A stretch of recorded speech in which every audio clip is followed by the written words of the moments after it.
To be honest, for my students, the truth is that last year, kind of the world fell apart a little bit, and they really started to find out how to get engaged.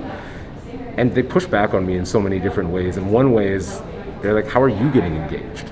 And I do a lot of advocacy work on my own, but I think this was the first time where they really challenged me to do more. So I figured I'd start looking for leaders to take the city in the right direction. And then I started thinking, maybe I'm the one who should be actually taking that step. The initial thought is that everybody who puts their name forward for this thinks that they are the right person. And what makes me stand out a little bit more is my commitment to my values. I think in so many ways, so many people want to follow some type of ideological foundation, whereas for me, it's about equity, it's about inclusion, and it's about making sure that this is a city that people want to live in and they want to thrive in. And knowing that, those values underpin every policy that I'll ever seek to do, to put forth, to act on. And so when you're looking at who you want to be your leader, you don't want them falling along any type of ideological lines. You want them believing in the values that you elected them to believe in.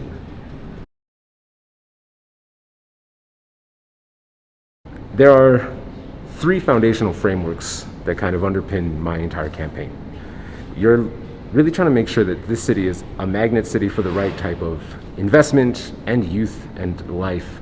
And when we talk about magnet cities, so much so people always kind of think about investment in business, but in many ways I think about actually finding a way to keep people here and to bring more people here, because that's what's going to kind of drive us in the right direction. Underneath that, it's really about breaking down barriers that have kept people out of the systems that work in our city.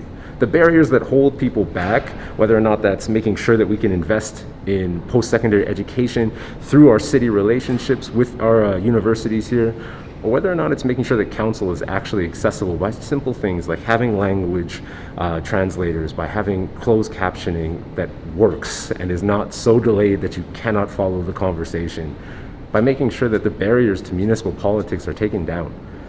And the last one is about creating a sustainable city. Now, the truth is, all of these issues, they sound a little bit like platitudes, but the reason why they exist on that level is because of their intersection. To create an inclusive city, you need an accessible city. To create an equitable city, you have to have a sustainable city. So all of these different platforms underpin everything that we do, and they'll inform everything that we will plan to do come October and beyond. My commitment to anti-racism is one of lived experience. It's a little bit different than others because many people walk into anti-racism work or any kind of equity work because they see it as a value that is necessary as moving us forward. But what changes when it's your experience is you understand the impact that it has on all facets of an individual's life. That empathy means that when I talk about this isn't just something that I read in a book or a story that I heard from someone else. It's something that is a part of my life and it's a part of the fabric of my identity. So my commitment to this work, no matter what anybody else says, it's closer to home because I know what it's like to walk down the street and be followed. I know what it's like to be profiled by the police. I know what it's like to be denied employment and to have to cut my own hair to make sure that I looked appropriate for the job.